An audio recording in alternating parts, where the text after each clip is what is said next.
ginastusan, hindi pinag-isipan. Mga tarantado. Diba? Ang pagbabalik ni General Suka.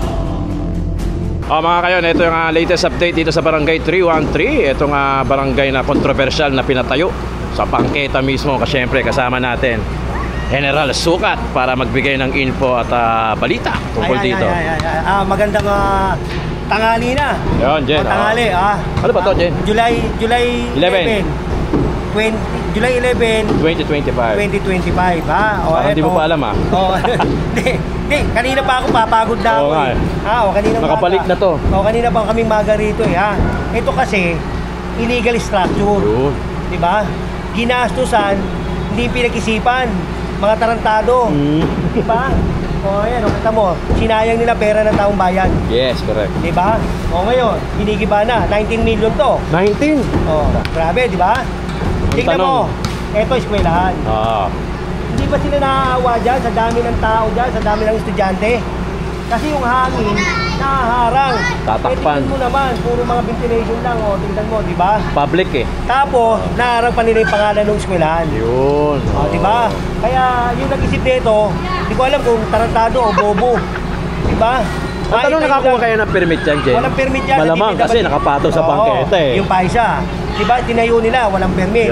Hindi yan dumaan sa zoning, city planning. O sa building. Building ang permit. pinaka-the best dyan, hindi yan dumaan ng DPWH. Kasi hindi i-approve yan, Jen. Kalsada yan, Bangketa yun, Bangketa. Tingnan mo yung mga estudyante. Kadaan dito, dito. Mamaya masagi ng mga sasakyan to. So ano mangyayari? Disgrasya, di ba? Kaya nga, tingnan mo, gusto lang nila mag-ayaw ko, gusto nila magkapera dyan, di ba? Tinayo nila nang hindi mo pinag-isipan, di ba? Hindi pinag-isipan. Sayang ang pera. Gastos.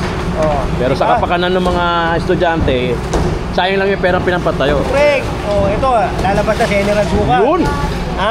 Tuloy-tuloy tayo sa paglilinis ng kalsada. Nakaraan, nandun kami sa may Road 10. Yung mga nasunugan, barangay 123. 3 buwan na sila roon. Binibigyan lang natin sila doon ng pagkakataon para mailipat. Diba? Kasi doon, makakadiskrasya sila doon Once na dumaan yung truck doon, at lalo kung umuulan, rumagasa ron. Wala ng preno, araro yun, Jen. Maraming mamamatay, maraming madidiskrasya, diba? Magalit na sila, pero mas maganda yung kaligtasan ng tao. Nagagalit sila, Jen, kasi parang sinasabi nila, nasunugan na nga sila. Oo nga. Problema, meron tayong evacuation center Ang laki-laki ng Delpan doon, evacuation center, ba't di sila doon? Diba? Sa mga covered court, diba? Nasanay na sila doon. Huwag nating huwag nating konsintihin yung mga ganyang bagay. Ilagay natin sila sa magandang lagayan. Diba? Yan ang utos ni Yorme. Linisin natin ang kalsada. Ayusin natin ang mga obstruction. Tignan mo naman. Tayo. Marami itong ganito. Nakita ko na Nagsisimula pa lang tayo. Kaya marami tayong nagpapasalamat nga pala ako na mga manonood nyo ngayon ako nasa engineering ulit ako, bumalik ako. Ang aking hepe ay si Engineer Alejandro Yambao. Ayan, yan ang mga tumutulong tayo ngayon dito. At ang aming hepe ay ang aming city engineer na si Armando Andres. Engineer. Jen, ano bang mensahe mo kay Boss Y, kay Yorme? Hindi, alam naman ni Boss na kailangan tutulong ako Alam naman niya yan. Sanabi naman niya sa akin na marami tayong tatrabahuin. Magtrabaho tayo. Ipakita natin sa taong bayan yung dapat na kalinisan at kaayusan. At ikagaganda ng Maynila. Tayo sentro ng tayo sentro ng Pilipinas Kaya kailangan ang Maynila maging maganda, malinis. Make Manila great again. Bilis kilos, bilis aksyon. Magandang tanghali uli sa inyong dalawa. Babalik. Ayan na. Suka. Magandang hapon uli. Okay. Thank you, Jen. Yan na. Gilid lang. Tatalsik yan. Ayan na. Tatalsik yan. Tabi muna, tabi. Tatalsik yan.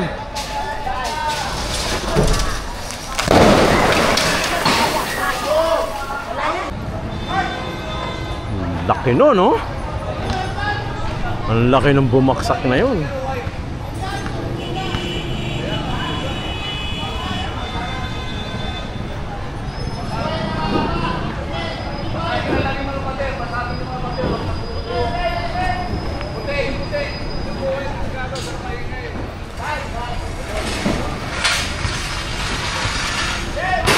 Ito yung bumaksak ha, silipin lang natin. Ayun, laki oh.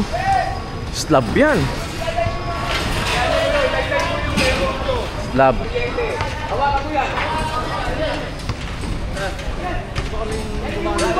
Sila mga engineer. Hindi yan! Hindi yan isa yan!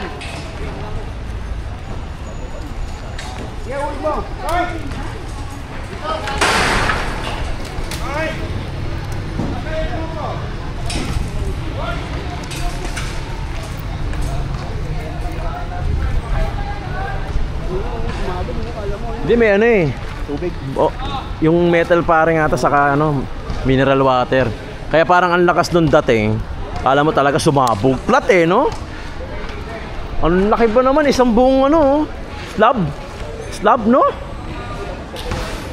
Kinang-inan. Alam mo, may bomba po. Ang laki. Ito lang. Itaas mo yan. Sana inagis na lang.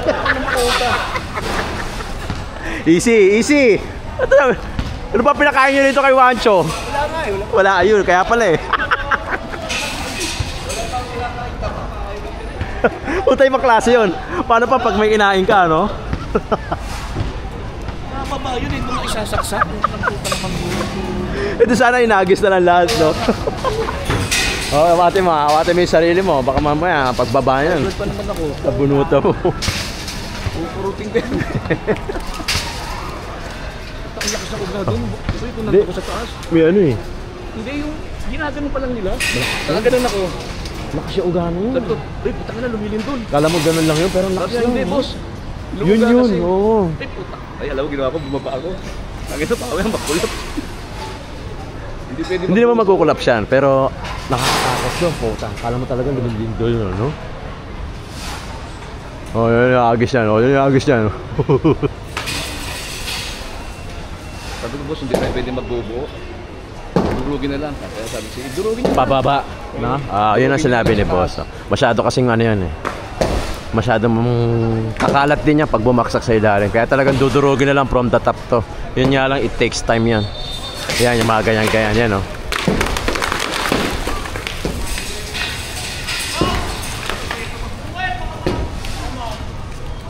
Oh.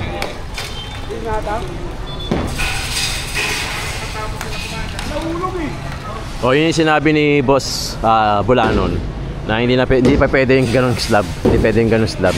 So dudurugin na lang from the top. Then yun na hanggang pababa para iwas aksidente na. Sumubok lang. Sumubok lang kaso hindi pala pwede yung ganun.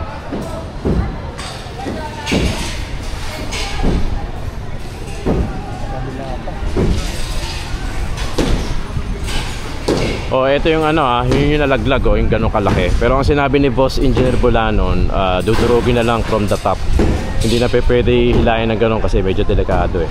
Kita nyo naman yung baksak, sobrang lakas. So, dudurugin hanggang sa pababa. Buti na lang, may mga tali dyan, meron ng mga sumusuway, meron na nakaharang na truck dito, saka sasakyan. Eh, wala na talagang pinapadaan. Kaya wala na mga na-aksidente kanina. Mga talsik-talsik, wala naman inabot. So ganun ang gagawin, dudurugin sa taas hanggang pababa. Ganyan ang mangyayari na ngayon.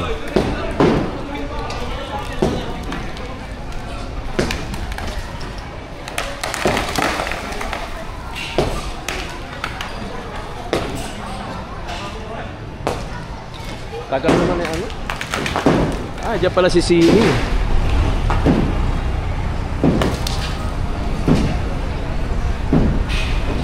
Para saan yung generator? Jackhammer.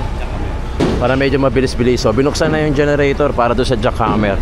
Kasi yung sabi ni Engineer Bulanon, durugin sa taas hanggang pababa.